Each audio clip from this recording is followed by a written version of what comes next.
Je sais ce que vous ressentez, je sais. Voilà, je sais. Ça fait longtemps que vous m'avez pas vu, vous êtes en train de kiffer, c'est ça. C'est normal, voilà, c'est logique. Moi aussi, si par exemple, ça faisait longtemps que je me serais pas vu et je me revois d'un coup comme ça, hop, ben, je serais en train de kiffer.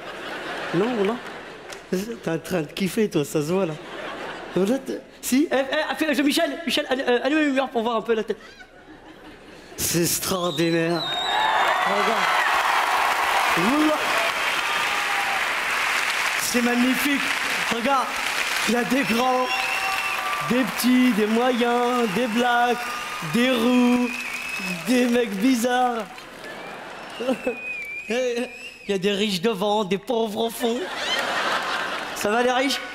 Ça fait plaisir d'être riche? Je demande pas aux pauvres, je sais, c'est pourri, ouais. Ah, je suis désolé, dans toutes les salles de France, il y a des riches devant et des pauvres au fond, c'est le système. Et puis le système, il est ni bon ni mauvais, il est pourri, ta gueule, c'est comme ça. Mais si ça tenait qu'à moi, vous seriez tous devant aussi. Mais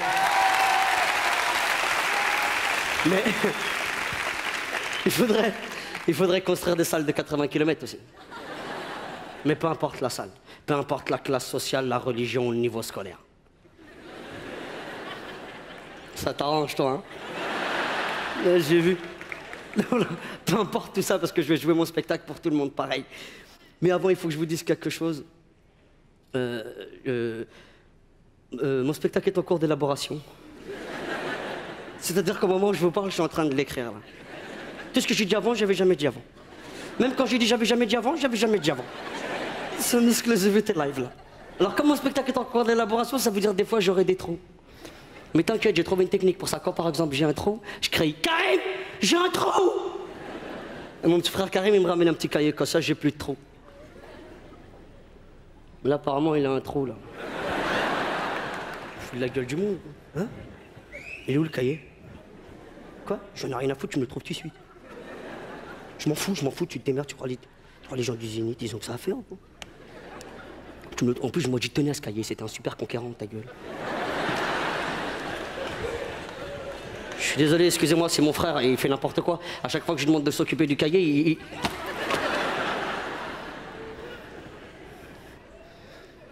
Toi, t'as décidé de niquer l'entreprise familiale, toi. Hein? On a je veux le dire à maman, tu vas voir.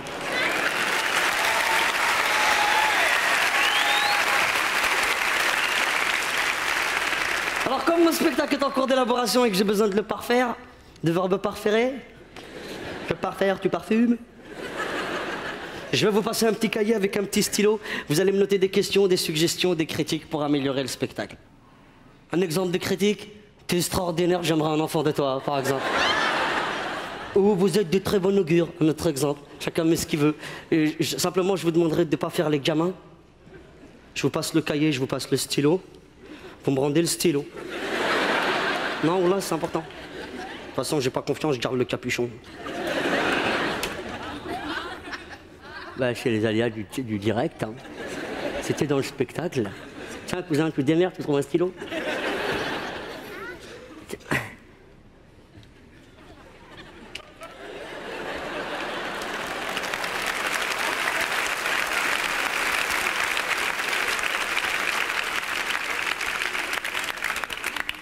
T'es content, tu vas bien foutu la honte devant tout le monde? Le jour des caméras en plus, tu vas voir ta... Très mignon, ce garçon. En tout cas, je suis super content d'être ici à Paris. Franchement, ça me fait super plaisir. Ça faisait 3 ans que je n'étais pas monté sur scène depuis mon premier spectacle. Il y en a qui ont vu mon premier spectacle? Eh ben, le deuxième, il est encore mieux. Allez le voir si vous avez l'occasion. Mais j'ai eu des galères avec le premier spectacle. Là. Maintenant, j'arrête de dire du mal des gens, c'est fini. Surtout dans le show business. Comme je suis toujours amené à les croiser, soit dans des cocktails, soit dans des kermesses. J'en avais marre, moi, de croiser Joe Star dans des cocktails et d'être obligé de me cacher derrière des chips tout le temps. Obligé de me réconcilier avec lui. D'ailleurs, la dernière fois que je l'ai croisé, j'étais dans le coffre de sa voiture. Et je lui dis, quand il m'a détaché, je lui dis, tu crois c'est bien ça, Johnny Star? T'aimerais bien, moi, je t'attrape, je t'attache et je te mets dans le coffre de ma voiture, t'aimerais bien ça? Oui, je peux pas, mais si je pouvais. Ça fait combien de temps qu'on se connaît pour que tu me traites comme ça? Combien? 15, 16 ans? 2 ans? Eh ben, on est des amis d'enfance, je suis désolé. À base de papa. Et super ce rap que tu chantes. Ça commence à me faire peur, là. Pose cette machette et prends-moi dans tes bras, c'est ridicule. Il m'a pris dans ses bras, mais il a gardé la machette. Moi, j'adore ce mec, franchement, même s'il est hardcore, et pourtant, je lui dis, je te jure, Johnny Starr, tu peux pas toujours être hardcore quand même. Des fois, tu peux être un peu cool-core, des fois. Ou là, tu vas pas tenir comme ça. Vous imaginez, franchement, Johnny Starr, toujours hardcore à 80 piges?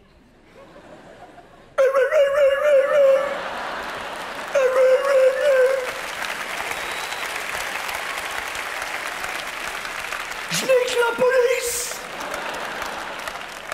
Je nique le CNSA qui veut pas laisser nous exprimer! Nous, les jeunes de la banlieue! Sacré nom d'une pipe en bois! La putain de sa grand-mère, je veux dire! Je suis Johnny Starr Demenente, moi! Avant, j'avais un scorpion tatoué sur mes abdos. Bon, maintenant, c'est une libellule qui dégouline, là! Mais je suis toujours Johnny Starr Demenente! Je me suis réconcilié avec lui, obligé. Non, l'autre avec qui ça a failli dégénérer, c'est comment elle s'appelle, là? Mais Mathieu, non, c'était vite réglé, elle. Non, pas elle, l'autre, comment ça s'appelle? Ophélie Winter. Non, Ophélie Winter, elle a pas apprécié que je raconte partout dans mon premier spectacle que je l'avais pécho. En fait, ce qui l'a saoulée, c'est qu'elle arrêtait pas de croiser des mecs de cité qui lui posaient toujours la même question quand il la voyait. Hey, Ophélie Winter!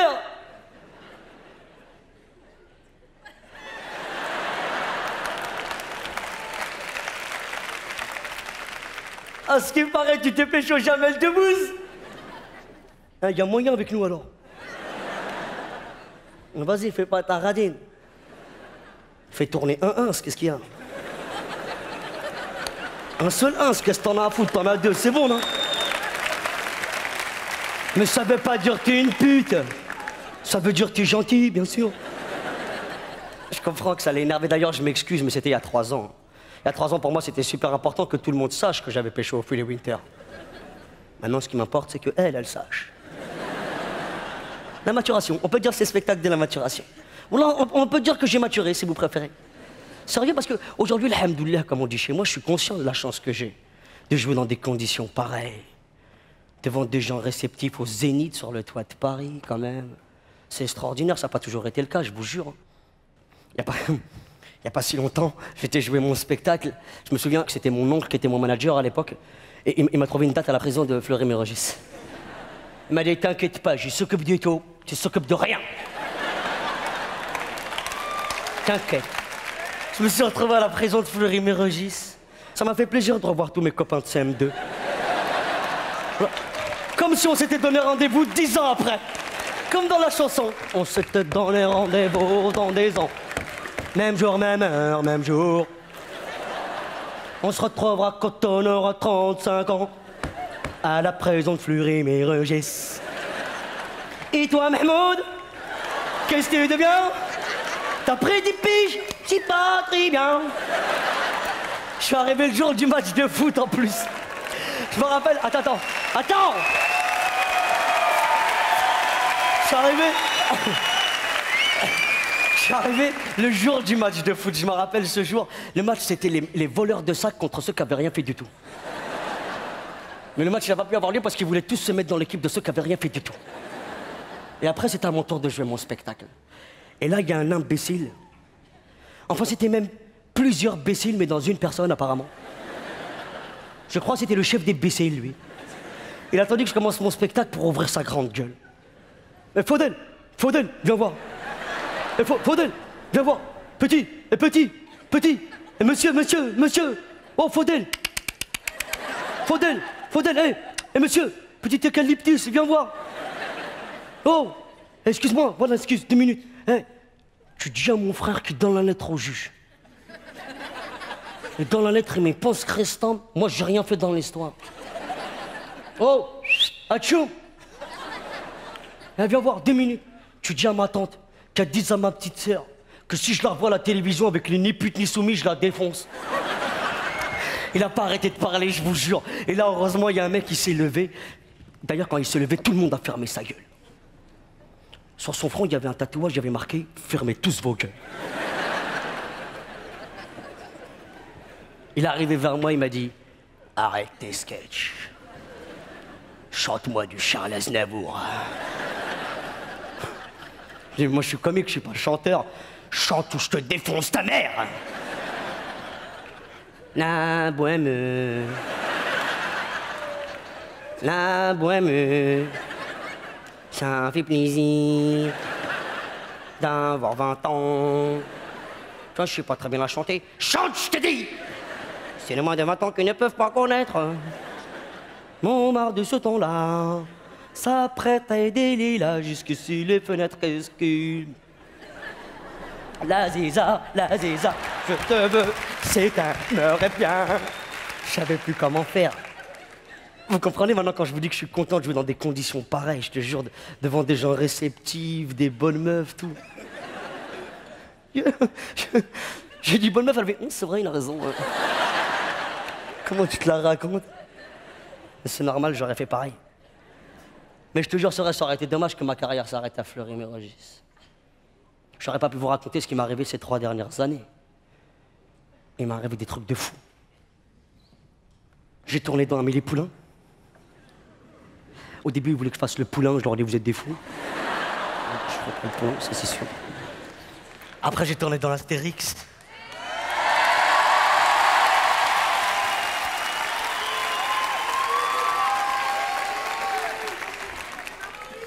Ça veut dire Amélie Poulain, c'était pourri, c'est ça?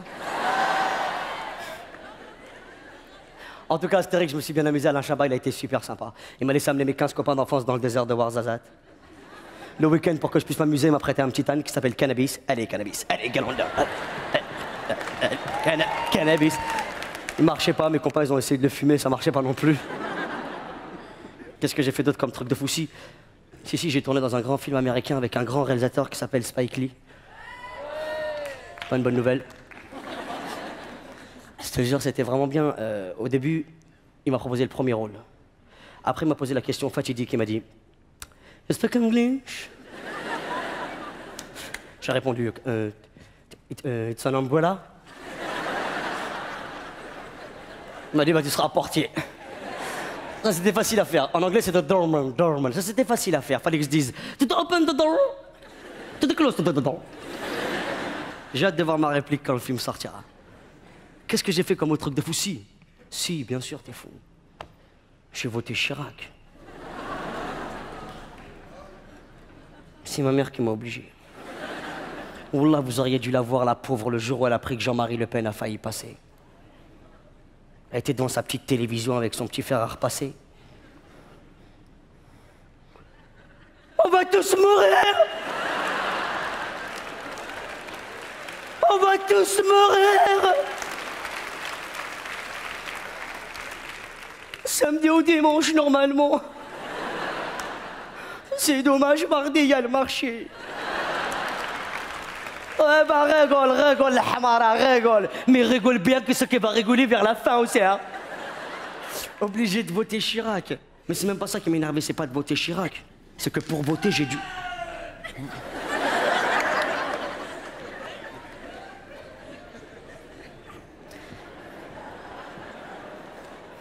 Karim, il y a un mec au fond, faut le défoncer là-haut. On dirait, tu peux pas te parler, tu le défonces. Et reste là, mon frère, il va te ramener des gâteaux.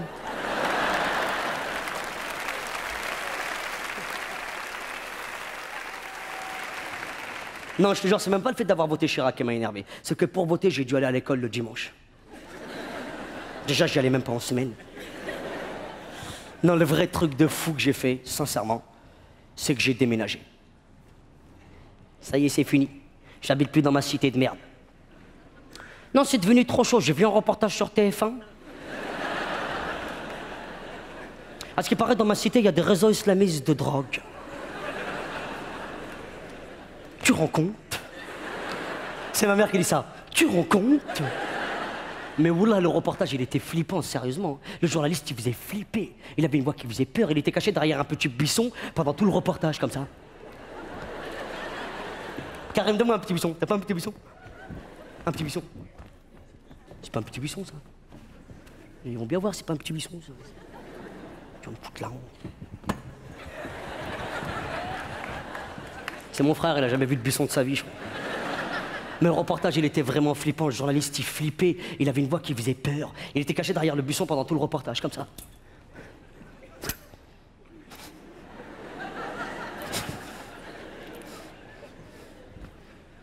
Et dans cette cité anormalement calme, 3 dangereux caïds rôdent. Ils sont obligés de commencer le reportage par cité anormalement calme, dangereux caïds, tout ça.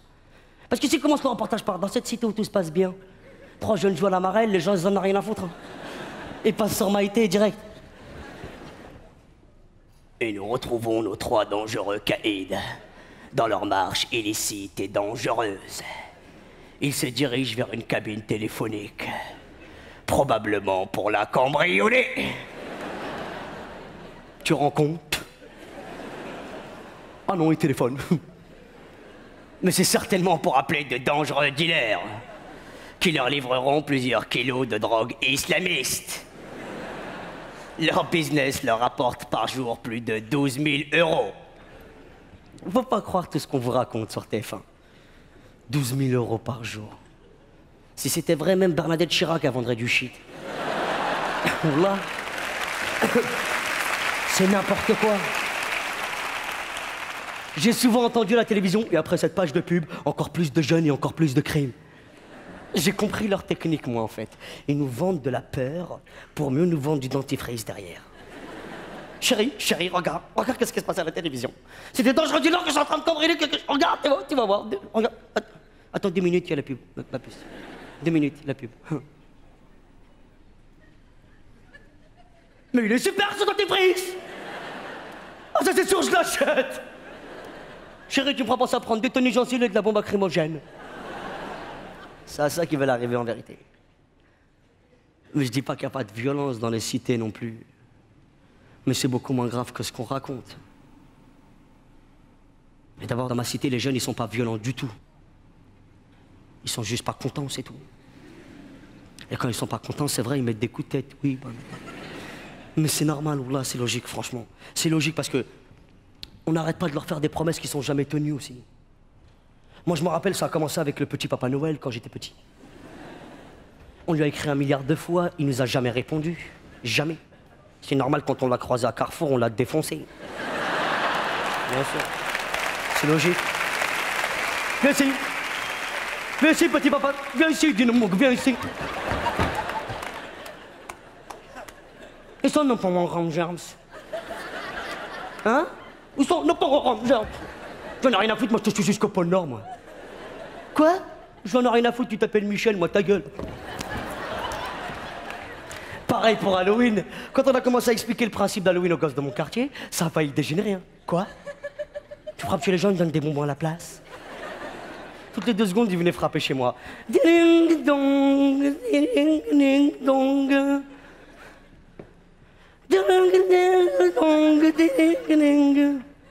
C'est une sonnerie chelou, je l'ai acheté au Maroc.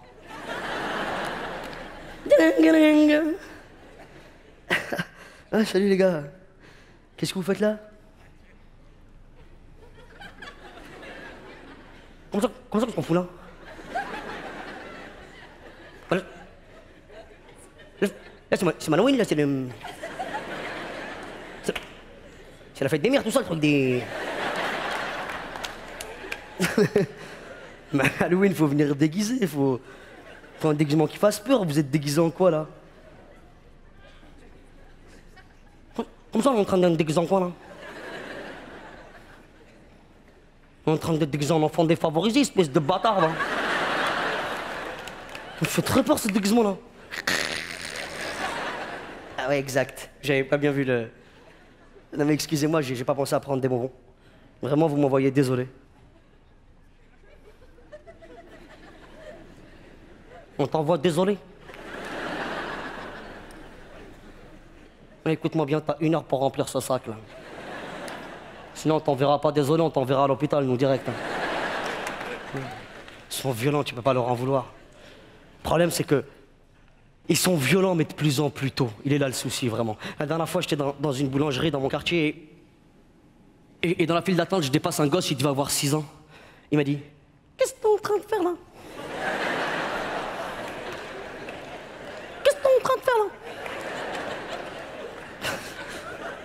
Qu'est-ce qui t'arrive? Qu'est-ce qui m'arrive? À moi? Qu'est-ce qui m'arrive? Tiens-moi ma tétine.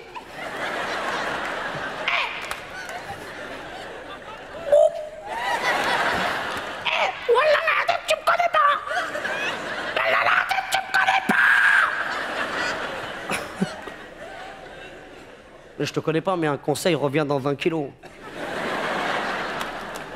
Je vais te défoncer, moi. Faut pas se laisser faire non plus, franchement. Mais oui, mais c'est normal qu'ils soient dans cet état-là. Ils sont déboussolés. C'est pas des imbéciles, les gosses de quartier. C'est pour ça qu'ils sont vénères. Parce que ils voient bien que l'ascenseur social, il est bloqué au sous-sol et qu'il pue la pisse. Bien sûr, je suis désolé, parce que moi aussi, je m'en rendais compte quand j'étais petit. Je trouvais bizarre que la petite souris a donné plus aux riches qu'aux pauvres, cette radine, franchement. Wallah, je demandais à mon petit copain Stéphane Pouillou, je lui disais tout. Quand je dis mon petit copain, c'est pas mon petit copain de Hem, c'est mon petit copain.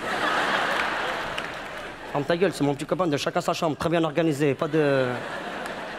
Non, je lui demandais à lui parce qu'il avait plus d'argent que nous, c'est normal. Je lui disais, Stéphane, qu'est-ce que t'as ramené la petite souris? Moi, elle m'a ramené un super VTT télécommandé et un Amstrad CPC 464 méga 12 bits. Elle a mis tout ça sur ton oreiller. Ouais, parce que j'ai un grand oreiller aussi. Putain, je te jure, si je l'avais attrapé, la petite souris à l'époque, je l'aurais donné à ces messieurs qui l'auraient trempé dans l'huile, trempé là dans l'eau, ça fait l'escargot, tout chaud, sale pute. Bah oui.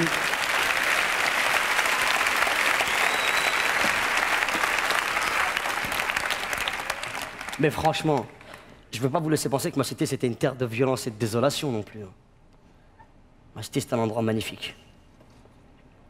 Magique même. Jusqu'à l'invention du flashball. Je te jure, c'était extraordinaire dans mon quartier. Il y avait un vrai brassage ethnique magnifique. Les 5 continents, ils étaient représentés. T'avais le continent algérien.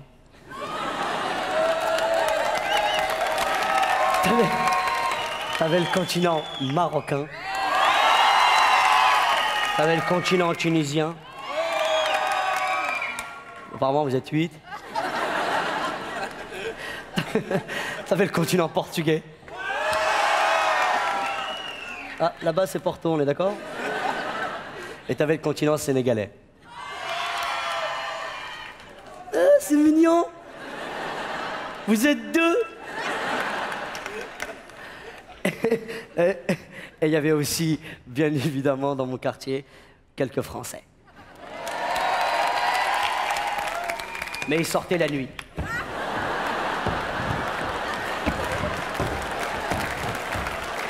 Tout était mélangé, c'était terrible. Il y avait un vrai melting pot. Melting pot, c'est quand t'as tes potes qui se melting. Tout mélangé, c'était beau. J'avais un copain à moi, il s'appelait Mamadou Paolo Kader. Il faisait des phrases bizarres du style. Tout mélangé, mais bien. Et tu sais ce que je kiffais aussi dans ma cité, ce que j'adorais, c'était me faire réveiller le dimanche matin par un moteur d'YZ. Didi, didi, didi. Tiens, il y a Polo qui est sorti de prison. Ce que j'aimais aussi, c'était la discrétion avec laquelle nos mères nous appelaient pour rentrer manger. Elle s'approchait de la fenêtre délicatement.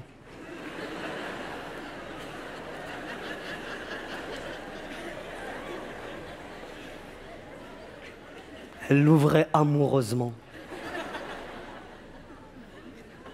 Et elle susurrait. Ya Mohamed! Mohamed! Troll ta salamat, poutrol!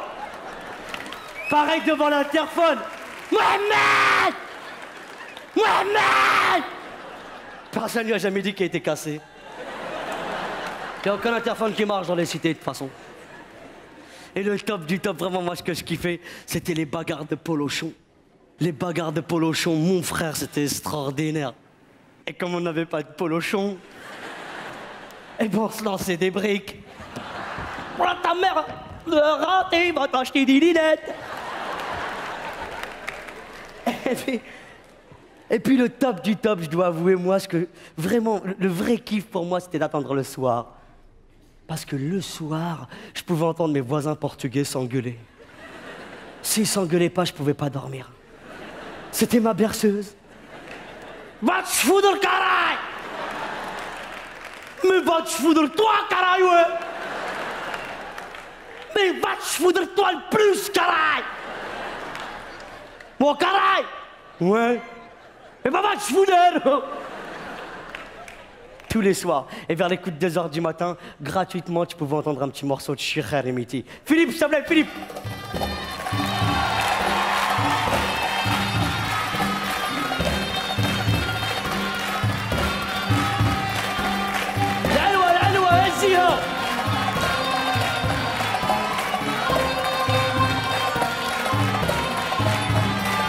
Tous les soirs. Il y a des commanges dans la salle. Et puis, il y avait un truc aussi, c'est que tous les 15 jours, tu pouvais entendre chez mon voisin. Ouais, police. Mais j'ai rien fait, j'étais en train de dormir, moi. Bah tu raconteras ça au juste quand tu seras réveillé, ta gueule. Ils avaient des bonnes vannes, les mecs de la BAC. Brigade anti-criminelle. Mais les mecs de mon quartier aussi, ils avaient des bonnes vannes. Parce que quand ils voyaient les mecs de la BAC, ils leur disaient « Hey, les mecs de la BAC, quand est-ce que vous passez le bac ?» Cours, cours, cours.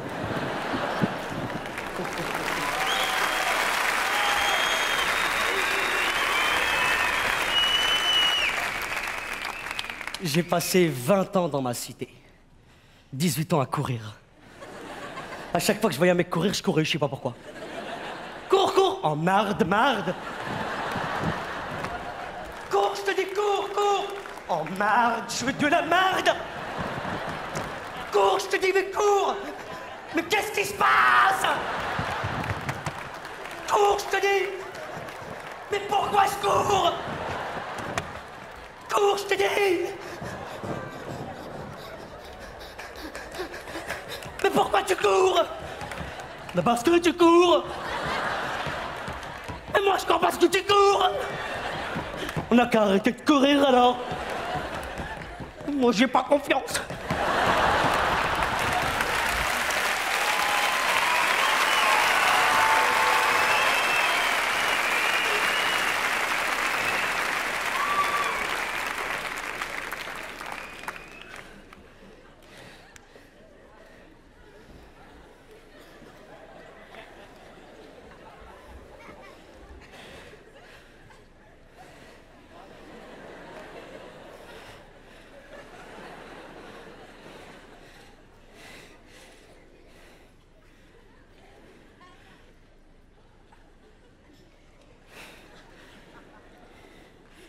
Parce que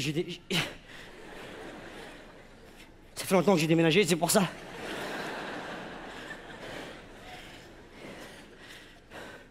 Je propose qu'on fasse 1 minute de silence parce que je suis mort, là.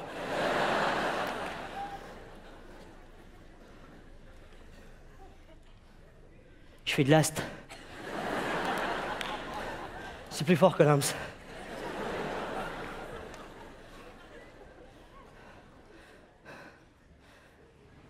Qu'est-ce que j'ai pu cavaler, bordel, dans ce quartier. Mon frère. Mais je l'apprécie. Je l'apprécie encore, mon Tchéka. Mais si je l'apprécie encore comme ça, c'est parce que j'y suis pas souvent. Si j'y étais plus souvent, ça serait pas pareil. Trop de quartier, tue le quartier, hein, forcément. Et malheureusement, les mecs de mon quartier, ils y sont trop. C'est pour ça que ça les tue. Et c'est pas normal. Voilà, c'est pas normal, parce que je les vois, ces gamins. Ils participent activement à l'activité économique et sociale de la France. Et ça, c'est une phrase que j'ai trouvée par terre, ça. Mais je pense ce que je dis. Vous avez jamais remarqué, vous, dans les émissions de télévision sur France 2 ou sur France 3, systématiquement, il y a toujours un petit rebeu ou un petit renois pour placer sa tête devant le journaliste, tout le temps. 93, 93, 9-3, Aziz, 9-3, big up, big up! 9-3, 93, ça fait plaisir, ça fait plaisir. 9-3, 9-3. C'est pour relancer le tourisme. 2 barrettes de shit par touriste, fais le calcul. Ça rapporte la cannabis. Ils devraient la légaliser d'ailleurs. Ça ferait moins de jeunes en prison, c'est sûr.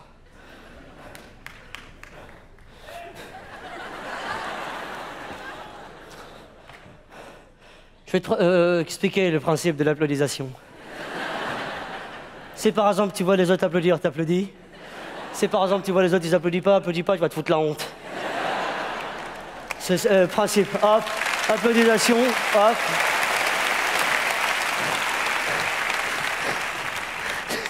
C'est le seul toxico qu'il y a dans la salle. Dès que je lui dis qu'il faut légaliser le cannabis, ça fait bravo, bravo alors là. Quoi, qu'est-ce qu'il y a? J'ai fait une connerie? Qu'est-ce que tu fais?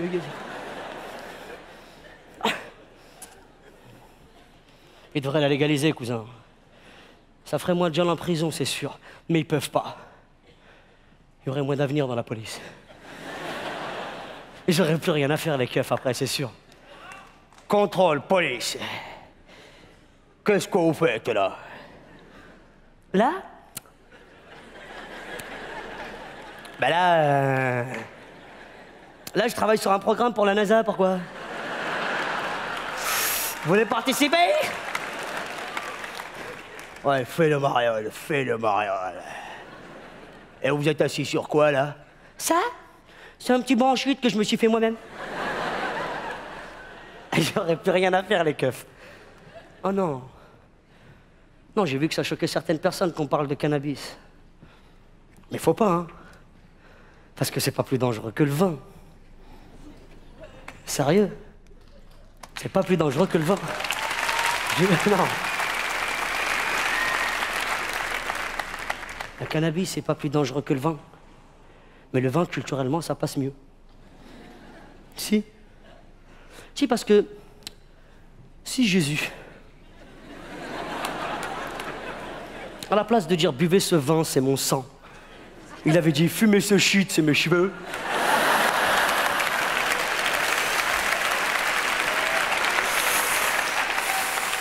Fais tourner Judas.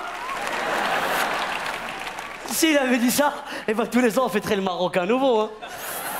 Un petit gros fouetté cette année, Aziz, tu trouves pas? Tu vois, le jeune homme il voulait applaudir, son père il l'a regardé comme ça. Mais laissez-le applaudir, monsieur. Ça se trouve, il a du shit dans la poche. Non, je déconne, je déconne.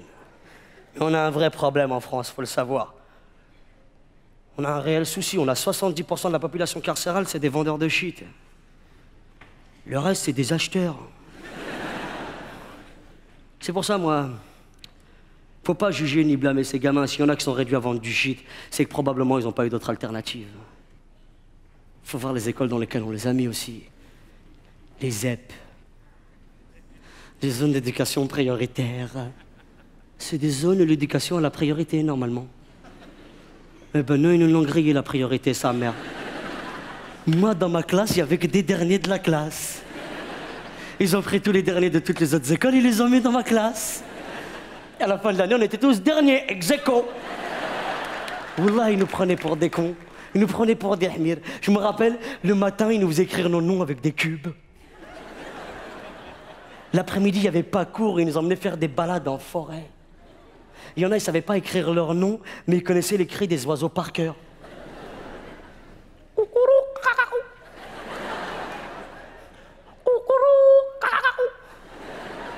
Tu vois, ça, c'est un hibou argenté, mon frère, ça. Avec des petits pois, c'est super bon, ça.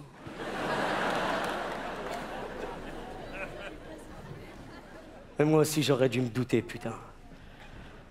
Le lycée technique Jacques Messrine, j'aurais dû voir venir.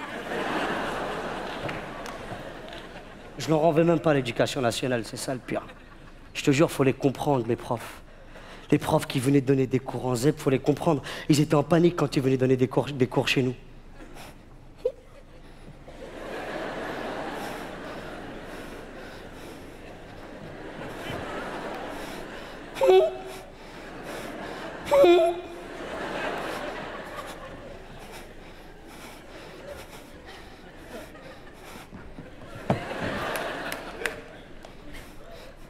Bonjour.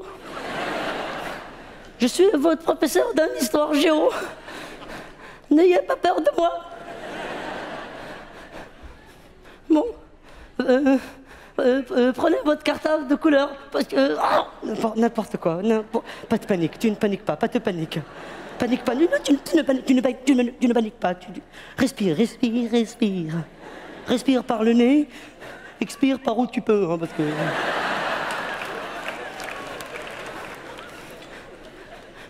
Bonjour.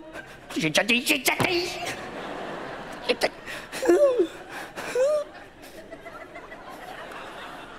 J'ai fait pipi.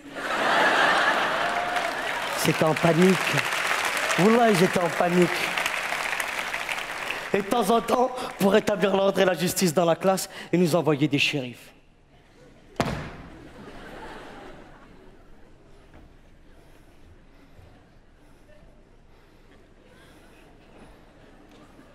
Écoutez-moi bien, bande de vermine. Je rigole pas, moi. J'envoie un moufté. Je casse comme ça. OK? Prenez votre cahier, page 62. Oh! 94 heures de colle, j'en ai rien à foutre. Au bout de quelques jours, quand il faisait connaissance avec nous, il changeait carrément d'attitude.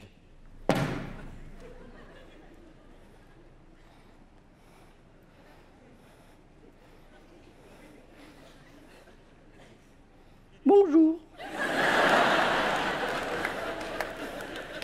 Comme vous pouvez le constater, ma voix a carrément dévirilisé dû au nombre de cahiers que j'ai reçus à la carotide.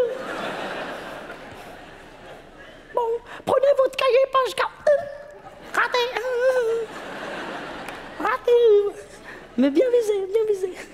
Non, mais raté. Non, mais j'ai dit raté, mais j'ai dit bien visé, Mourad. Je sais pas. Si, j'avais dit bien visé à un moment.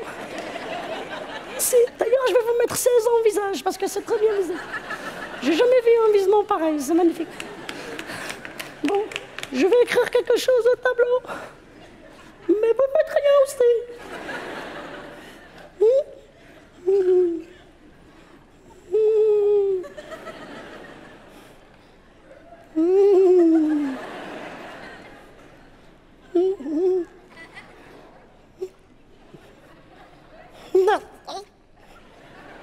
Bon.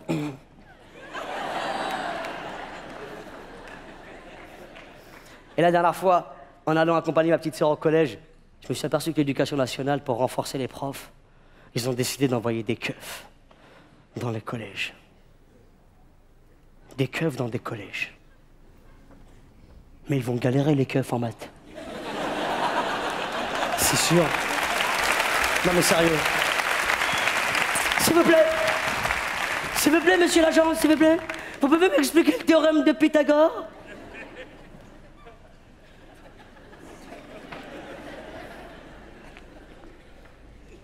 Le théorème de Pythagore. Pythagore. Le plus simple. D'ici, tu prends tout droit. Tu vas tomber sur l'intersection. Non mais ça n'a rien à voir avec la géographie, c'est de la géométrie. Je connais le théorème de Pythagore. T'as tes papiers toi d'abord avant de poser des questions débiles là. C'est ça les ZEP malheureusement. Et c'est pas si vous avez connu ça. Mais nous en fin de troisième, on nous faisait visiter l'établissement dans lequel on devait aller l'année d'après. Tu te rappelles de ça? Eh ben nous, ils nous ont fait visiter la prison de Bois d'Arcy direct. Ça serait ici que vous irez l'année prochaine. Ben, tu vois, la cour de promenade, c'est un peu l'équivalent de votre cour de récréation. Vous ne serez pas perdus. C'est pour ça que j'ai vite quitté l'école, moi. Vite. J'ai bien vu que c'était pas fait pour moi. Franchement. Non mais sérieux, enfin, quand je dis j'ai vite quitté l'école, quand je dis pas fait... la ZEP, c'était pas fait pour moi. D'ailleurs, la ZEP, c'est fait pour personne, franchement. Parce que moi, j'aurais adoré continuer à l'école. J'étais très bon, en plus. Bon là, moi j'ai raté mon bac du premier coup, moi. Avec mention, laissez-nous tranquilles, s'il vous plaît. Mais c'était pour faire plaisir à mes parents. Mon père, il voulait que je sois médecin. Ma mère, Mskena, voulait que je travaille près d'un chauffage. Et pour leur faire plaisir, j'ai continué. Et quand tu veux continuer en ZEP, t'es obligé de passer par un conseiller de désorientation. C'est un mec, tu vas le voir en fin de troisième, quand tu sais exactement ce que tu veux pour ton avenir. Tu sais que tu as passé 2 ans en troisième techno à travailler comme un fou sur du caoutchouc. C'est sûr et certain que tu ne vas pas être caoutchoutiste. Tu vas le voir et il te pose toujours les mêmes questions. Alors, mon petit pote, qu'est-ce que tu veux faire pour ton avenir? Hein? Médecin? T'es malade? Ah, tu veux devenir médecin? Oh, c'est mignon. Et Jean-Gilles, viens écouter une connerie, là, viens. Viens, tu vas te marrer, là, il y a un truc sympa. Tu peux répéter ce que tu veux devenir? Médecin, voilà, c'est bien. Ça. Ben, la seule manière pour toi d'entrer dans le monde du médicinat, c'est de te faire opérer des amygdales, excuse-moi.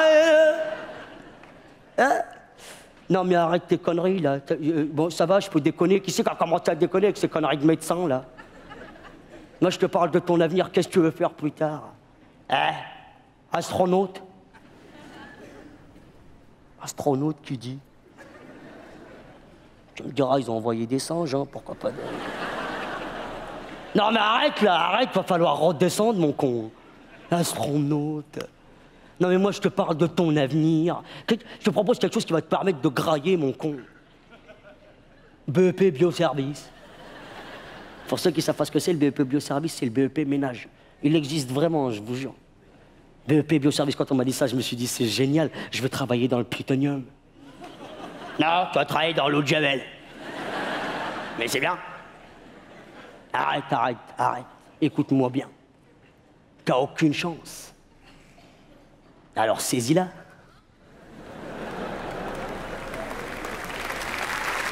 C'est ce qu'on nous a répété tout le temps.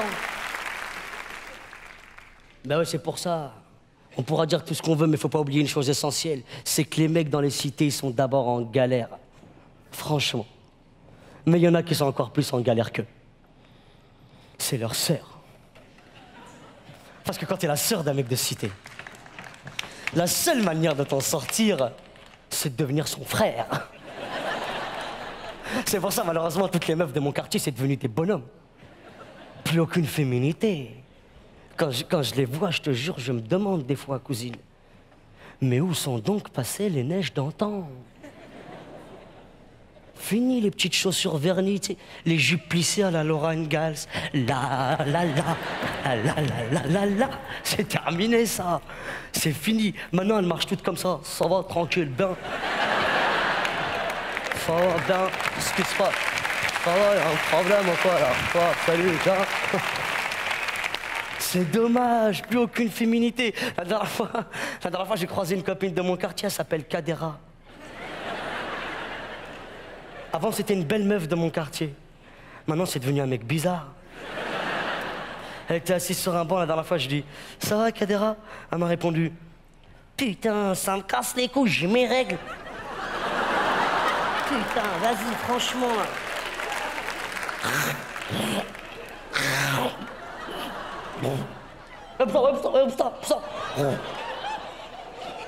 C'est bon, j'ai avalé.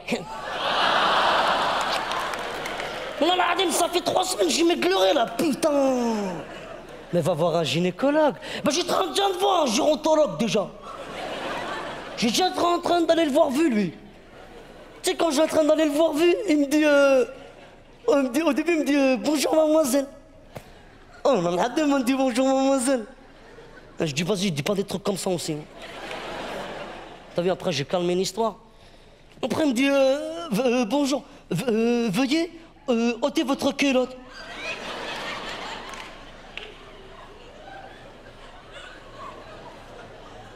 Je dis, c'est pas gentil, ça. Bon, t'as vu, après, je l'écoute, c'est un gérontologue, Hacha, qui connaît mieux que nous le truc, tu sais, les trucs des rhumes, des fronts, tout ça. Moi, je sais pas, t'as vu. Je lui dis, vas-y, bon, j'enlève ma lot de cul. Mais tu sais, quand j'enlève ma lot de cul, tu sais, j'enlève ce crédit, t'as vu, je l'enlève. Après, quand j'enlève ma culotte, et tu sais, je la mets juste à tes quoi, la culotte, juste à côté de moi, comme ça. On sait jamais s'il faut courir ou quoi, là. Moi, je le connais pas, un gérontologue, franchement. Après, il me dit, ouais, je vais occulter votre vagin.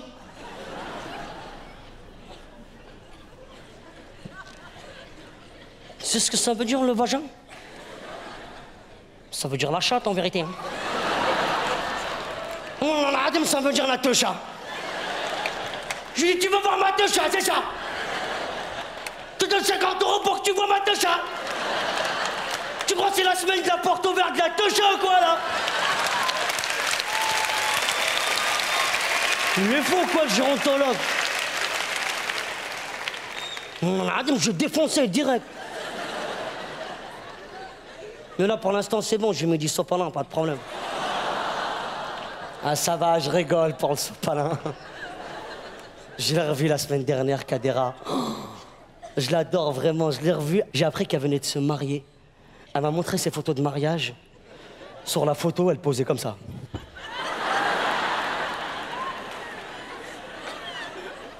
Dans un beau petit survêtement de mariée. Ça m'a fait de la peine, oula. Plus aucune féminité, c'est dommage, je te jure. C'est devenu des hybrides, les meufs de mon quartier. Mes femmes m'égalent. Mais c'est pas de leur faute, attention. Et c'est encore moins de la faute des mecs de mon quartier, comme j'ai pu l'entendre.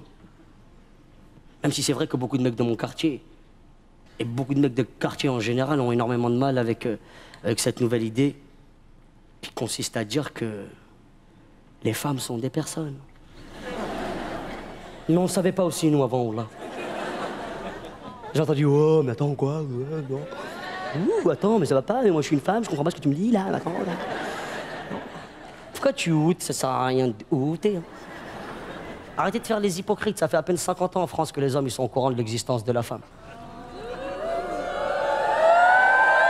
Donc, tu peux outer jusqu'à demain matin, c'est parce que... T'as moins de 20 ans, t'es pas au courant, tu t'es jamais battu, toi tu kiffes devant l'oreille, c'est bon, quoi. T'es arrivé. Mais pour celles qui ont plus de 50 ans, celles qui ont été en galère, je te jure, attention, les meufs, elles étaient en galère avant. Ça fait à peine 50 ans que les hommes, ils les respectent. C'est depuis l'invention du bikini, sinon avant, ils s'en foutaient. Alors, le temps que l'information remonte dans nos cités, finalement, on est dans les temps, nous. Hein. Parce que s'ils avaient voulu qu'on se comporte mieux, franchement, ils avaient qu'à nous mettre au centre-ville avec tous les centre-villistes. Non, ils nous ont parqués dans des ghettos. Ils nous ont fait croire que c'était des cités de transit, qu'on allait y rester que 15 jours. Si on avait su qu'on y resterait 30 ans, on aurait creusé des tunnels pour s'évader, nous direct. C'est normal. Dès que moi j'ai eu l'opportunité de me barrer, je me suis barré direct. Après Trappes et Barbès, j'ai décidé de faire un autre quartier. Saint-Germain-des-Prés. Le quartier des artistes. Boris Vian, Malraux, Nolwenn, tous, quoi. J'adore ce quartier, mais il est trop calme, franchement. Mais quand je vous dis qu'il est calme, il est d'une calamité, sa mère. On dirait mes voisins, ils sont décédés, mais tous les jours. La dernière fois, il était 2 h du matin, trop de silence dans mon quartier, j'arrivais pas à dormir. Obligé d'aller voir mes voisins pour leur dire... C'est pas bientôt fini, silence! Il y en a qui essaient de dormir ici, hein? Je travaille demain, moi! Heureusement que j'ai ma concierge qui est portugaise. Obligé de lui casser un carreau pour pouvoir dormir. Bah! Va te foutre, caray!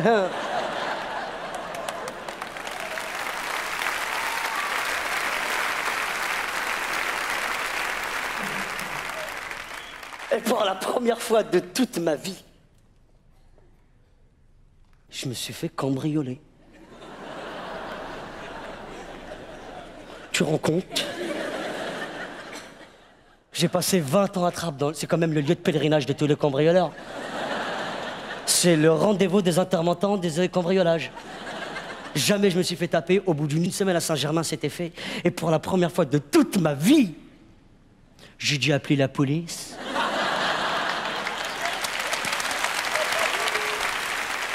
Mais j'ai eu peur. Ils croiront jamais que c'est mon appartement. Ils croiront jamais que j'habite à Saint-Germain-des-Prés. Je la vois d'ici, moi, la scène. Au central. Où on est sur les lieux du crime, ouais. Apparemment, l'individu est toujours sur place, hein. Ouais. Central? Ouais, c'est bizarre. Apparemment, l'individu a collé des photos de lui et de toute sa famille sur les murs. Ça doit être un serial killer ou un truc comme ça, hein. Qu'est-ce que tu racontes? C'est mon appartement, je paye le loyer grâce au film que je fais. Ah, au central? Ouais, apparemment, l'individu se drogue aussi, hein, parce que... Ils croiront pas, je le sais, c'est pour ça que j'ai pas de chance avec la police. Mais avec la police du monde entier. Je te jure, j'ai jamais de chance avec la police, je sais pas pourquoi. Cet été encore, je me suis fait contrôler par la police au Maroc. Parce qu'apparemment, j'aurais grillé un feu vert. Ils m'ont parqué sur le côté à la Robocop. Il y en a un, il voulait me faire sortir de force. Il a braqué une arme sur moi, il m'a dit « L'imindulaire ». L'imindulaire. Ouvrez la porte. L'imindulaire. Ouvrez la porte. Avec la bouche, je m'en fous. Qu'est-ce qui se passe? Qu'est-ce qui se passe? À plat ventre, dis-le, mon salopard. À plat ventre. Les pieds derrière la tête. Heureusement, au bout de quelques secondes, il m'avait reconnu. Mais c'est Jamel Beddouz! Wallah haram, c'est Jamel Beddouz! Alors là, quand je vais dire à ma fille que j'ai vu Jamel Beddouz, elle va être contente, je te jure. Couché, bouge pas! C'est pas parce que tu es Jamel Beddouz que la loi, elle va pas venir, hein? Ici, on est au Maroc, monsieur, c'est un pays civilisé, même s'il fait chaud. Eh, Mahmoud, regarde qu'est-ce qu'on a capturé! Jamel Beddouz, c'est loin. C'est loin qu'elle fait. Dites-moi pas que c'est la vérité. Il est là. Vas-y, fais-moi une blague. Une blague, n'importe quoi, vas-y. Mais là, c'est difficile, je suis quand même à plat ventre, là. Ouais. T'as compris? C'est bien, celle-là, elle est bien. À plat ventre. Les jeux de mots, ouais. À plat ventre, c'est facile. Il n'a pas compris, lui, là. Tu peux faire une autre blague? J'étais mort, il fallait absolument que je vous raconte une blague pour m'en sortir. J'en connaissais une, heureusement. C'est l'histoire d'un chien français avec un os dans la bouche qui rencontre un chien marocain qui n'a pas d'os dans la bouche. Et le chien marocain, il aimerait bien lui prendre son os. Alors il pense à un subterfuge. Et il dit au chien français, « S'il vous plaît, comment tu s'appelles ?» Le chien français, il répond, « Ben, Jacques. » L'os, il tombe, le chien marocain, il se précipite dessus, il se crevard. Le chien français, il est dégoûté, il aimerait bien récupérer son os. Alors, à son tour, il pense à un subterfuge. Et il dit au chien marocain, « Et vous? Comment vous appelez-vous » Et le chien marocain, il répond, « Driss !»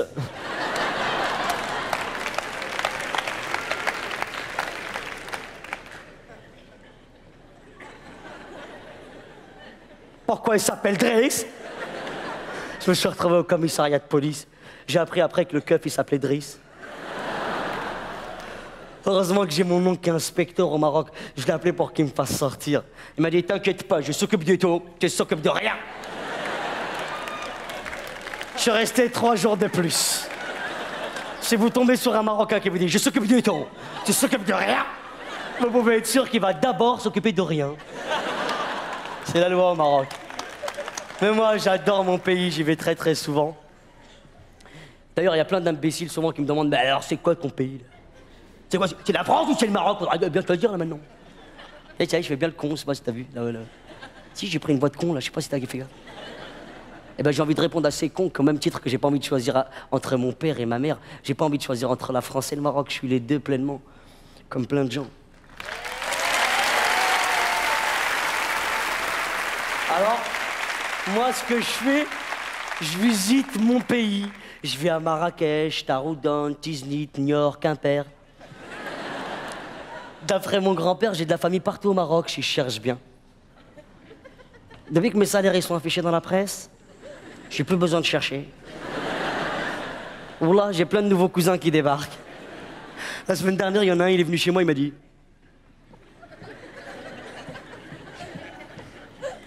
Je suis le fils de ton père. Ça voudrait dire t'es mon frère? Exact. Je suis ton frère. Dans mes bras, Jason. Foutez-vous de ma gueule. Je te jure que ça m'a pas rendu service, ce genre d'article. Parce que maintenant, il y en a, ils tentent des trucs. Par exemple, Il y en a, dès qu'ils me voient, ils se mettent à boiter. Ah, debout.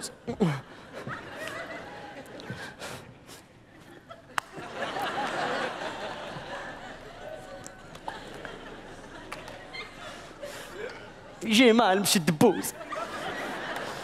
Tu peux m'acheter une voiture? La dernière fois, je t'ai fait un tour de carriole à Marrakech. Si vous avez l'occasion d'y aller, n'hésitez pas, c'est magnifique. Je t'ai fait un tour de carriole à Marrakech et j'appelle le carrioliste. J'ai dit, carrioliste, viens voir. Il arrive avec son cheval comme ça. Le bâtard de cheval, dès qu'il m'a vu, il s'est mis à boiter direct.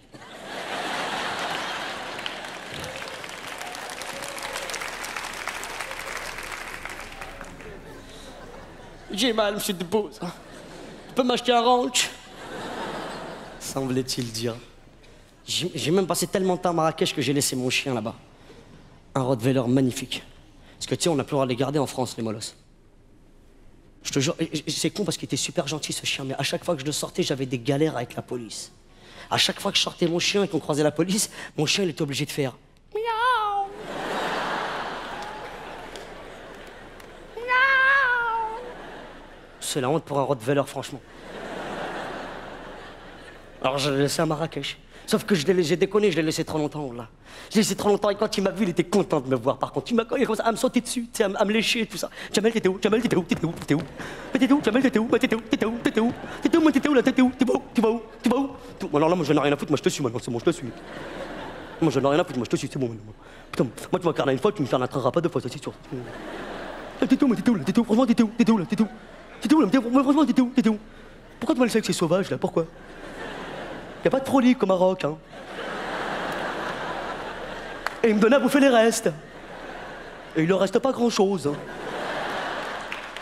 Semblait-il dire. Karim, s'il te plaît. Donne-moi du liquide, sinon je vais te décéder.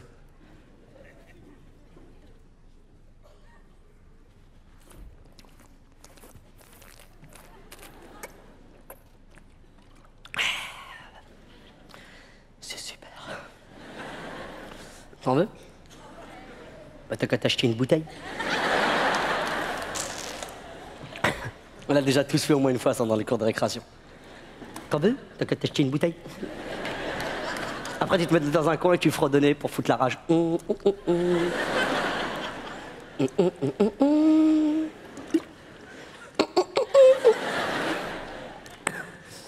J'adore boire. Ce qu'il fait aussi quand j'étais petit dans les films de cow-boys. J'adorais comment les cow-boys ils buvaient leur whisky. Petite lampée, mon petit Jack. Avec plaisir, mon petit Bill.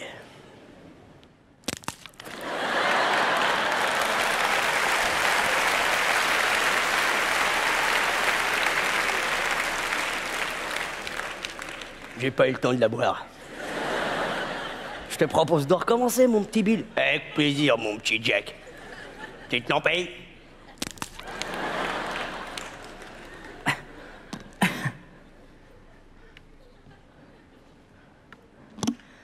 Je prends mon temps, je respire, j'expire. C'est le moment de laisser la pause un peu en quelque sorte. C'est mon frère qui me permet de me faire des petites pauses. Tu sais, il me donne il s'occupe de tout ce qui est... Je sais pas, franchement. Non, voilà, j'ai jamais défini le... Non, il s'occupe de moi, il me donne à boire, de l'eau, tout ça, des serviettes. Mais moi, je m'occupe bien de lui, je rends bien, je veux dire.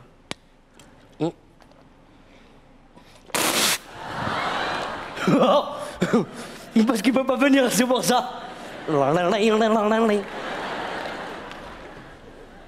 C'est ma mère qui m'a obligé à le faire travailler, lui. Lui et mon frère Momo. Mon frère Momo, c'est... Nos rapports, ils sont très... pas fraternels. Parce que dans la tête de mon frère Momo, je ne serai jamais une star. Je ferai toujours pipi au lit. Tu me diras, c'est bien parce que... Il me sert de garde-fou. Le problème, c'est que comme il est un petit peu fou, il sait pas trop quoi garder, il est toujours... La dernière fois, on regardait l'émission Fan 2. Tu connais l'émission Fan 2? C'est des fans qui rencontrent leur star, tu sais. Je regardais l'émission avec mon frère Momo, et je lui dis, Momo, tu sais que je devais la faire, cette émission. Il m'a dit, pourquoi tu devais rencontrer qui comme star? Non, c'est une petite fille qui me kiffe, elle voulait me rencontrer. C'est parce qu'elle te connaît pas. C'est pas que t'es un crevard.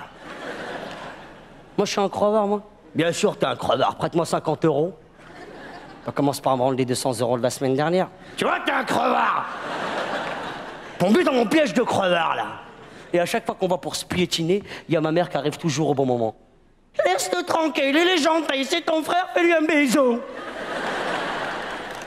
Et mon frère derrière ma mère, cher, c'est fait cher, un bisou, cher. Maman, regarde, il me fait cher. Laisse-le tranquille, il est gentil, fais-lui un bisou. Toujours obligé de lui faire des bisous, putain. Elle m'a obligé à le faire travailler avec moi, il n'avait jamais travaillé de toute sa vie. Sur son passeport, il y a marqué piéton.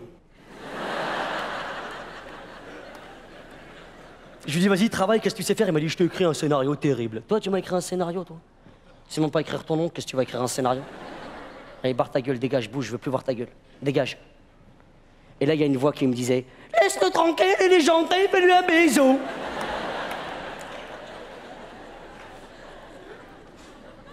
Vas-y, il faut voir ton scénario.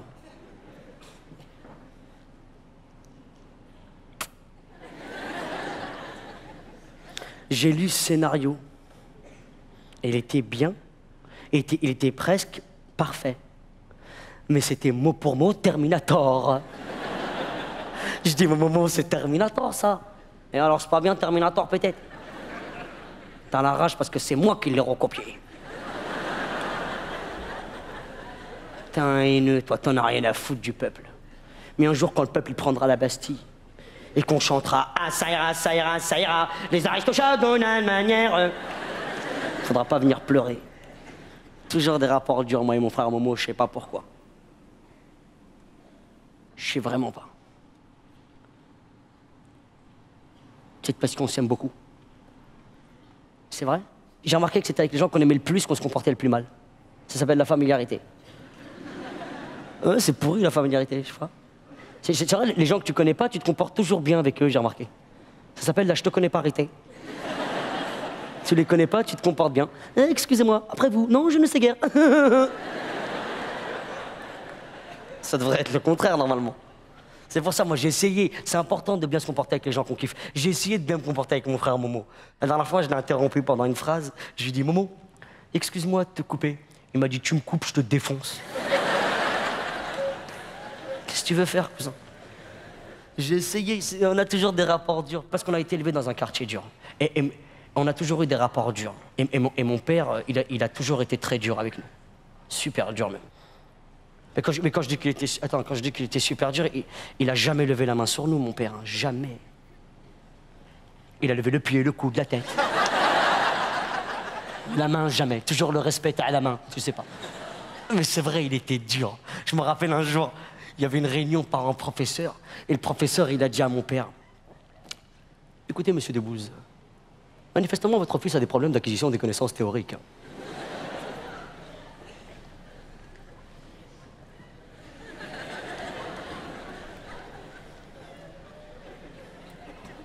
Mon fils, il a fait ça. Si mon fils, il fait des bêtises, il faut le taper, hein. Je vais avec quelqu'un. C'était pas méchant. On dit bien qu'il aime bien, châtie bien. Bon, mon père, il m'adorait, c'est tout. Il m'adorait le matin, il m'adorait le soir. Des fois, à midi, j'avais rien fait. Et il m'adorait. Mais je peux pas lui en vouloir, jamais je lui en voudrais, t'es fou. Mon père, faut le comprendre, il a travaillé toute sa vie super dur pour être pauvre. Il était, en plus, avec une générosité incroyable, comme plein de papas dans sa condition. C'est pour ça que je pourrais jamais lui en vouloir. Il était tellement généreux que... Je me souviens un jour, il y avait une publicité à la télévision. Tout le monde s'en souvient forcément. Qui disait qu'avec 10 francs, on pouvait nourrir toute une famille au Rwanda. Mon père, ça l'a vraiment touché. Il a essayé d'envoyer toute ma famille au Rwanda. Moi, le genre de mec que c'est ou pas? C'est pour ça. C'est pour ça, moi, j'ai jamais eu l'impression que c'était dur. Ça a toujours été facile, presque. Par contre, ce qui me paraissait super chelou, je vous avoue, c'est quand j'allais chez Stéphane Pouillou et que je l'entendais parler avec sa mère. Ça, c'était bizarre. Maman, c'est toi la connasse qui a mis ma mobilette dans le garage. Putain, mais t'es vraiment une connasse, quoi. Mais j'hallucine sur la connassité de ma mère. Putain, mais fuck off, quoi. Vas-y, c'est bon, je me barre de cette baraque, je vais envoyer un SMS. T'imagines si moi je parlais comme ça à mon père? Papa, t'es vraiment un connard comme père, toi.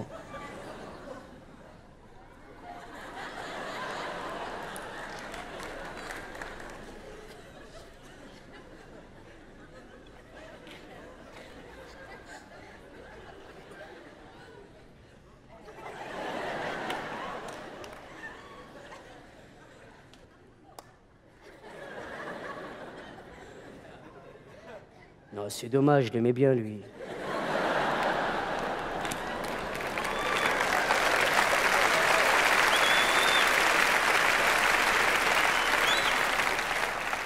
Mets-toi devant la voiture, je vais démarrer la 305. Mets-toi devant la voiture, Allah yahrak, je te bats avec quel calme. Laisse-le tranquille, il est gentil, fais-lui un bisou. Dégage-toi. Et ce qui me paraissait encore plus bizarre, c'était comment la mère de Stéphane Pouillot répondait à son fils. Stéphane, on ne parle pas comme ça à sa maman. Alors là, t'as décroché la timbale. Alors là, pompon sur la Garonne. Tu vas voir de quel bois je me chauffe. Tu prends un dessert, tu files dans ta chambre. Il avait un dessert et une chambre en plus. Elle est extraordinaire sa punition, franchement. J'allais le voir dans sa chambre, Stéphane, je lui dis, qu'est-ce que tu fais là? Je suis puni. Là, t'es en train d'être puni, là. Là, t'es en position punition, Zam. Ouais, putain, ça me stresse. Je vais jouer à la Xbox. Connasse de merde qui comprend que dalle à mes problèmes. Société de merde pourrie, quoi. Fuck off, fuck off, fuck off, fuck off. Putain, je vais aller fuguer au pôle Nord, elle va rien comprendre, cette connasse, là. Je vais me suicider avec ma manette de Xbox. Je comprenais pas leur rapport, en même temps, j'adorais aller chez Stéphane Pouillot. Et mon père, à chaque fois que j'y allais, il me foutait la honte. D'ailleurs, il m'a toujours foutu la honte. Oula, il m'a souvent foutu la honte. Et il est venu sur le plateau d'Astérix un jour, et il a commencé à gueuler. Hé là, Chaman, viens ici. Si mon fils il fait des bêtises, faut le taper, hein. La honte. Il a même attendu le jour le plus compliqué du tournage, le jour des 3000 figurants. Il y avait des Gaulois, des Égyptiens, des Romains, des Grues, des Charrues. C'était incroyablement... C'était un barnum bizarre. Il y avait beaucoup de monde, beaucoup de gens. C'était flippant à la Chaman. Il attendait le moment fatidique et précis pour dire action. Il a dit action. Mon père, il est rentré dans le champ. Il a dit copie. Pourquoi mon fils, il n'a pas de chaussures? En plus, je te jure, le pire, c'est que mon père, il a jamais voulu que je sois comédien. Il m'a toujours dit, comédien, c'est pour les homosexuels et les PD, les deux. Ouais. Attends. Depuis que mes salaires, ils sont affichés dans la presse, à chaque fois que je croise mon père, il se met à boiter direct. Hey.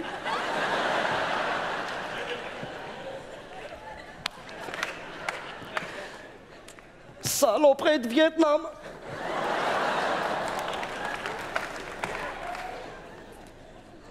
J'ai bien fait de pas l'écouter. J'aime trop ce métier. J'espère pouvoir le faire le plus longtemps possible grâce à vous. De toute façon, je sais rien faire d'autre.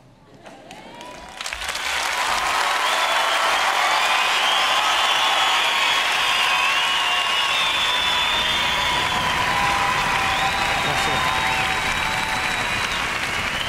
Merci. Merci.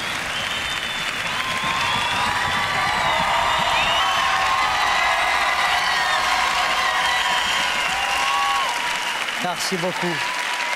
Merci infiniment. Merci.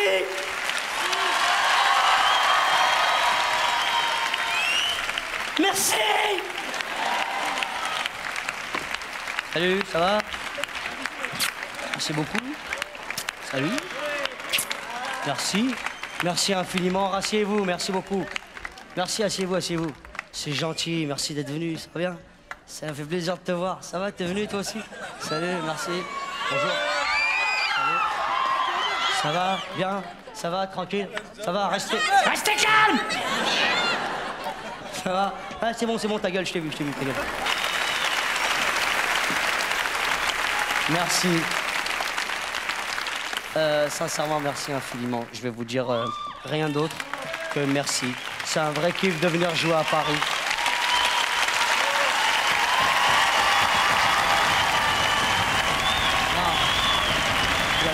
Asseyez-vous, asseyez-vous. Restez assis, merci. Tout à l'heure, j'ai pas fini, merci infiniment. J'adore la fin du spectacle, je te jure. C'est un moment particulier, la fin du spectacle. Parce que les gens, ils savent pas jamais trop comment réagir. Je te jure, il y en a, ils sont comme ça, ils se disent, bon, on se lève ou comment ça se passe là? Non, parce que moi, si je suis toute seule à me lever, je me lève pas, je vais me foutre la honte. Hein. S'il y en a un qui se lève, je me lève, là, d'accord. Ouais. Il s'est levé. Ah, moi aussi, je me lève pareil que vous.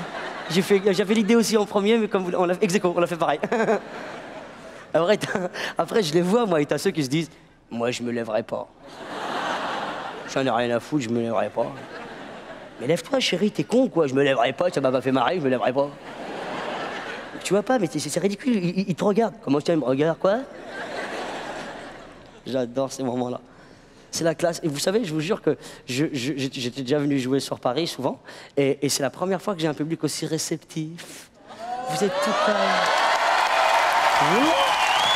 Qu'est-ce qu'ils sont vrais? Mais tu sais quoi? Quand je suis arrivé, presque ça m'a choqué. Je me suis dit, ils sont tous polés ou quoi? Mais vraiment, je suis arrivé, j'ai trouvé ça très doux, très calme. Je dis pas que d'habitude c'est la guerre, hein. Mais c'est vrai que j'ai plus l'habitude. La dernière fois, j'étais joué dans mon quartier, enfin dans mon quartier. À Trappes, dans ma ville, et puis il y a un gosse, je vous jure que c'est la vérité. J'ai l'habitude un peu de ça, moi. Il y a un gosse, il est arrivé, il a commencé à monter pendant que j'ai joué mon spectacle. Hein, il est arrivé comme ça, tranquille, je te le fais un peu. En plus, c'était laborieux, il a fait ça.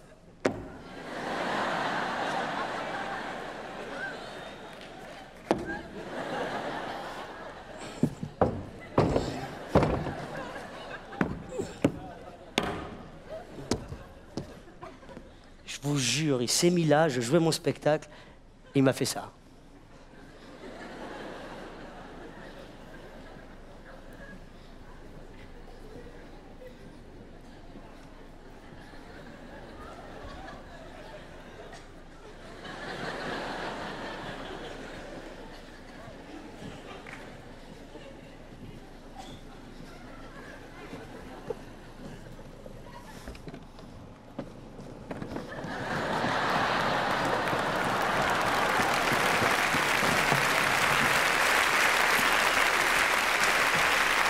J'ai vu toutes sortes de choses. Au Casino de Paris, j'ai été joué. Il y a un mec un jour, je vous jure, c'est la vérité, il m'a mis des pop-corn ici. C'était peut-être pendant le spectacle, il va avoir faim, on sait jamais. Il va venir picorer en cachette comme ça. Alors, ouais, t'as vu, ouais. Voilà, tout ça pour vous dire que c'était particulièrement calme, j'ai adoré. C'est toujours très agréable de jouer devant des gens qui t'écoutent. Parce que souvent, je vous jure, j'ai aussi des mecs, et la salle, elle est calme comme ça. Et il y a un mec qui crie mon blaze pour rien.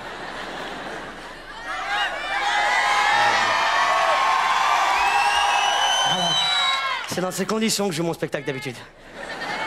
Il y a le mec qui crie « Jamel !» au cas où j'aurais oublié comment je m'appelle, on sait jamais. Tu t'appelles Jamel, d'accord?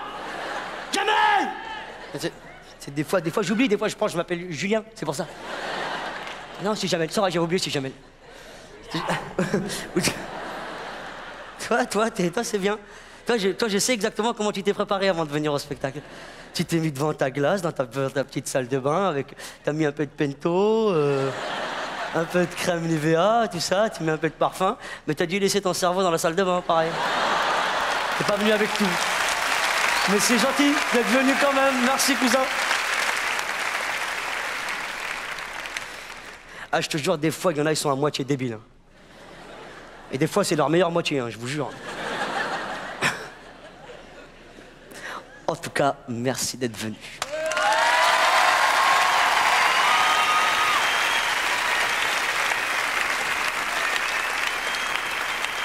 Je vais maintenant, si vous êtes d'accord, passer à la lecture du cahier. C'est le moment le plus critique du spectacle.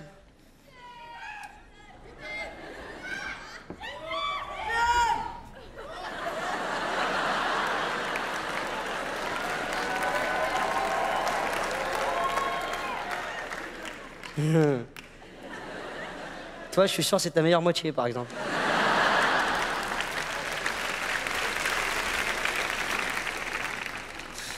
Ah là là, j'ai un peu de mal avec eux, c'est vrai, j'ai toujours beaucoup de mal avec les gens qui me crient « Je t'aime, je t'aime ». T'étais où il y a 10 piges, quoi? T'étais où il y a 10 piges quand j'étais en galère en marché de trappe? Hein? T'étais où quand j'emballais, je déballais et que je criais « Qui veut m'aimer ?» Les gens ils passaient devant la rue, ils me faisaient « Ta gueule !» C'est maintenant que tu m'aimes!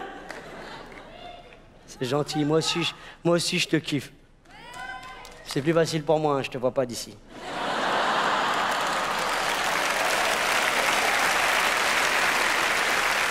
Quoi, j'ai rien dit de mal, là? C'est pas une méchanceté, c'était une gentilité. Alors, ça va puis. J'ai précisé d'écrire en français ou pas? Parce que... J'ai passé une bonne soirée, je te trouve vraiment mignon. Je suis relativement souple et à ta disposition. Je m'appelle Amélie. Merci beaucoup, Amélie. Ta mère, elle sait que t'es dans la salle ou pas, Amélie? Parce que... On va avoir des problèmes, nous, après. Moi aussi, j'ai passé une très bonne soirée, je te trouve vraiment mignon, pareil. Je suis aussi relativement souple et à ta disposition. Je m'appelle Robert. C'est marrant, très très drôle. Wesh, Jamel, trop bien ton spectacle. Wesh, du verbe wecher, je suppose. Hein. Je wesh, tu wesh, quoi. Wesh, Jamel, trop bien ton spectacle. C'est de la balle, t'as vu?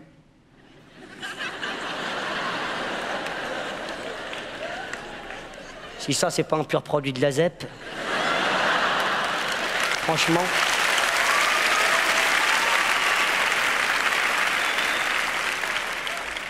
Malheureusement, c'est ça le souci avec les gars qui ont été en ZEP. Ils sont aperçus de la supercherie trop tôt. À 16-17 ans, ils ont quitté l'école. Avec 16-17 mois à leur actif maximum. Un mot par an, quoi. Je te jure, je pense souvent à eux, les pauvres. Je me dis, comment ça se passe quand ils tombent amoureux? Tu sais, quand tu tombes sur des filles avec un vocabulaire un peu plus riche, ça doit être mignon. Mon amour pour toi est incommensurable. Chaque inspiration qui émane de toi m'emplit d'allégresse. Sérieux? Ah, je vois ce que tu veux dire. Ah, t'es une coquine, toi? Ouvrez les bécherelles, élevez le niveau un peu, merde. Tu bouges sur scène comme Zim Dim Zidam sur un terrain. Vous pouvez pas me faire plus plaisir, je vous jure. Zim Dim Zidam. C'est l'homme de ma vie. Je te jure, si un jour j'ai un fils, je l'appelle Zizou direct. Si j'ai une fille, je l'appelle Zizou, elle se démerde. Je te jure, j'adore Zizou. C'est vrai, c'est facile d'être sélectionneur de l'équipe de France aujourd'hui. Il suffit de sélectionner Zim Zidane, c'est tout. Bon les gars, j'ai fait la feuille de match. J'ai sélectionné Zim Zidane et 21 mecs qu'on connaît pas. Ouais, quand vous avez la balle, vous la passez à Zizou direct. Vous jouez pas au con. Zizou, quand t'as la balle, tu la gardes. Tu fais des autopasses comme ça, hop là. Hop là. Ouais, je te kiffe, ouais. Ouais, vous me ferez 500 tours du terrain. Zizou, je ferai à ta place. J'adorerais jouer comme lui, mais j'aimerais pas avoir sa pression, le pauvre. Tu te rappelles, pendant la dernière Coupe du Monde, c'est lui qui est tombé malade, et c'est toute l'équipe de France qui prenait des antibiotiques. Mais moi, franchement, ça reste le mec que je kiffe. J'adore Zinedine Zidane. De toute façon, j'adore dès qu'un arabe fait un truc. Sérieusement, il ne s'agit pas de faire du communautarisme. Je déteste l'esprit communautaire pour ma part. Moi, je suis plus pour l'éclectisme. Mais c'est vrai qu'en ce moment, on n'a tellement pas la cote que tout est bon à prendre. Même Faudel qui chante en français, je suis d'accord. Franchement, même lui. Même Faudel qui chante en français, je suis d'accord. Je veux vivre toute la journée, je veux vivre. On dirait qu'il a froid quand il chante. Je veux vivre avec des millions. Moi, j'aime dès qu'un arabe fait un truc. C'est vrai. Même quand tu fais rien, j'aime. Omar Haddad, il a rien fait, j'aime. Quoi? Attends. Il a rien fait, Omar Haddad, on est d'accord? Il a quand même pris 7 piges pour rien, le pauvre. Tout ça parce qu'il est marqué sur un mur, Omar m'a tué. C'est quand même la preuve la plus pourrie de toute l'histoire de la preuve. Hein. Mais c'est vrai, ils sont foutus de notre gueule, les avocats de Madame Marchand. Parce que j'ai réfléchi à cette petite histoire. Soit elle était encore vivante, et dans ce cas-là, elle aurait dû écrire « Omar est en train de me tuer ». En train. Arrête, Omar, 2 secondes. Oh. Soit elle était déjà morte, et dans ce cas-là, c'est une mytho. Je vois pas comment elle aurait pu faire. Disons qu'elle était déjà morte, vas-y.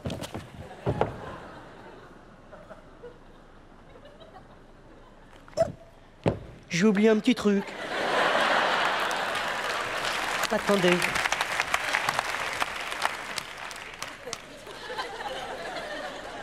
Oh, Mar.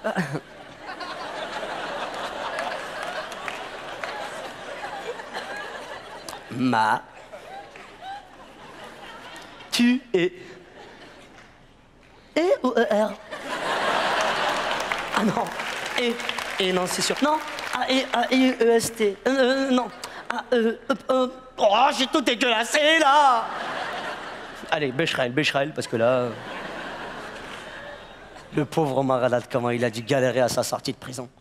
Ben ça va, t'es content, c'est fini, t'es sorti. Hein? Tape là, je te dis. Voilà. Bon, t'as gardé ton jean, tes chaussettes, là, ton slip, et tes 2 places pour le concert de Balavoine. Ben tu reprends ça, qu'est-ce que je te dise? Le pauvre Omar Haddad. Big up pour Omar Haddad parce qu'il a galéré, franchement.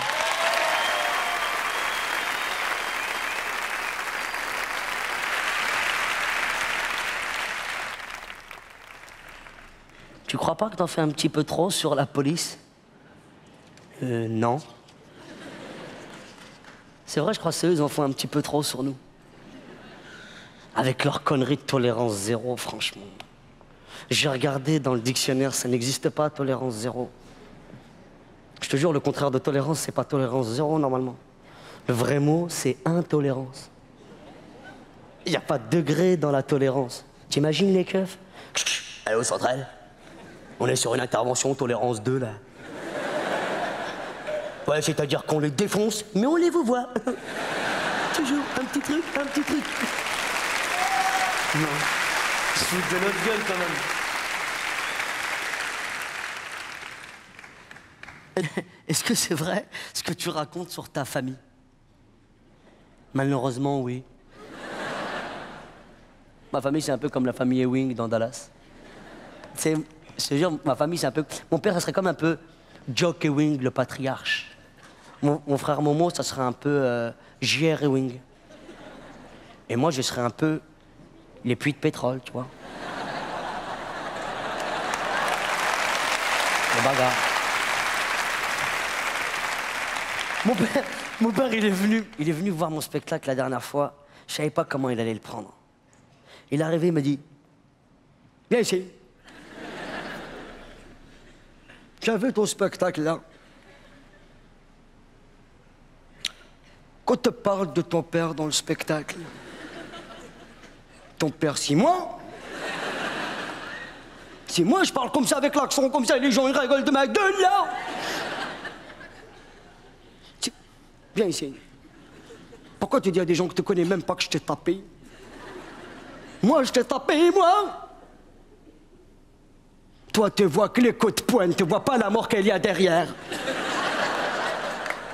Tu trouveras jamais quelqu'un qui t'aime comme moi, je t'aime. Demande à ta mère. Ta mère, viens ici.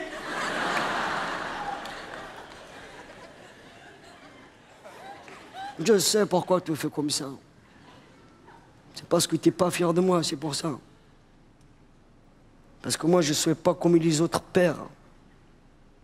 Parce que moi, je danse pas le mia.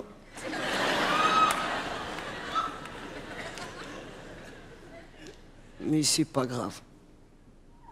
Si toi, t'es pas fier de ton père, c'est pas grave. Parce que moi, je suis fier de toi.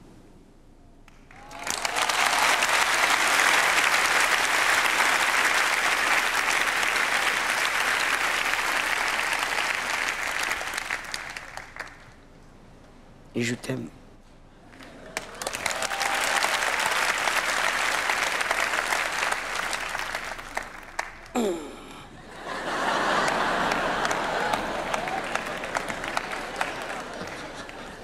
Pouh, mais là, là.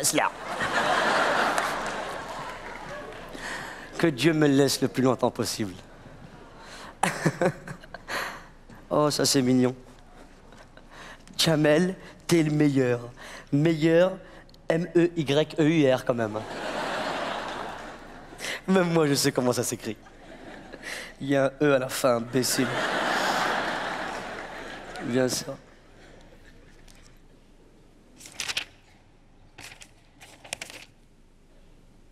J'ai passé une très bonne soirée. Je pensais pas que ça allait être aussi chaleureux. Je reviendrai demain. Sincèrement, merci d'être venus aussi nombreux et nombreuses. J'ai pris un vrai kiff ce soir. Paris, je vous oublierai pas, lâchez rien, signé Jamel Debbouze.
Merci infiniment.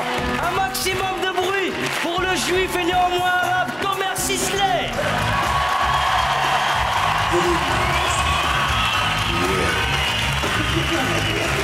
Yeah.